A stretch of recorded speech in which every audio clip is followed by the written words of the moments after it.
எல்லோருக்கும் வணக்கம். டே 62க்கான முதல் ப்ரோமோவை ரிலீஸ் பண்ணிட்டாங்கங்க.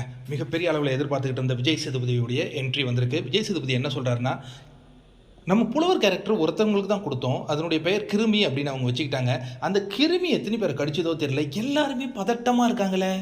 ஏன் இந்த பதட்டம்? பதட்டமாக இருக்காங்க. பதட்டமாக மட்டுமா இருக்காங்க, மற்றவங்களை பாராட்டினாலும் பதட்டம் அடைகிறாங்க, மற்றவங்களை குறை சொன்னாலும் பதட்டம் அடைகிறாங்க. ஏன் இவ்வளவு பதட்டம் அடைகிறாங்க? இதையெல்லாம் ஒரு துணியில் ரொப்பி நம்ம போய் கேட்போமா அப்படிங்கும்போது நமக்கு ஒரு விஷயம் ஸ்ட்ரைக் ஆகுது. வியானா வெர்சஸ் விக்ரம் விஷயம் வந்து பேச போகிறார் அப்படிங்கிறது. ஏன்னா இந்த முதல் ப்ரோமோலேயே அவர் திட்டத்தட்ட சொல்லிடுறாரு, இவங்க இந்த விஷயம் பேசப்படும் பொழுதே இவங்களுக்கான ரோஸ்ட் அங்கே இருக்குது அப்படிங்கிறத. ஏன்னா நம்ம வந்து குட் ஆர் குட் ஹெல்த்தெல்லாம் தொடர்ந்து இதை பார்த்துக்கிட்டு இந்த ஐக்கியமாகி அதை செயல்பட்டுக்கிட்டு இருக்கிறதுனால ரொம்ப கிளியராக தெரியுது. விக்ரம் வெர்சஸ் வியானா விஷயத்தை அவர் துவச்சி எடுக்க போகிறார்.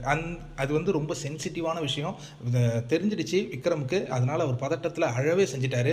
வியானாவும் வந்து அவங்க ஒரு தவறு செஞ்சுருக்காங்க. இது ஏன் துணின்னு தெரிஞ்சதுனால தான் நீங்கள் இங்கே எடுத்துகிட்டு வந்து வச்சிங்க, அவருக்கு தெரியாது. சொன்னாங்க, சொன்னாங்க, எடுத்துகிட்டு வந்து வச்சார், அவ்வளோதானே தவிர்த்து அதற்கு பிறகு ஒரு வாய்ஸ் அது இருந்தது.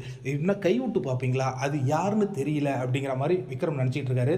சொன்னது அரோரா அதை கேட்பாரா?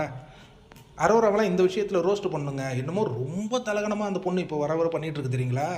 ஒரு வேலை செய்கிறதில்ல, ஒன்றுமே பண்ணுறதில்ல, சும்மா பசங்களோட உட்காந்து அரட்டை அடிச்சுக்கிட்டு இருக்கிறது. பிக் பாஸ் வீட்டுக்குள்ளே வந்து அதை நாங்கள் பார்த்துக்கிட்டு இருப்போமா அப்படின்னு ரசிகர்கள் கொந்தளிக்கிறாங்க.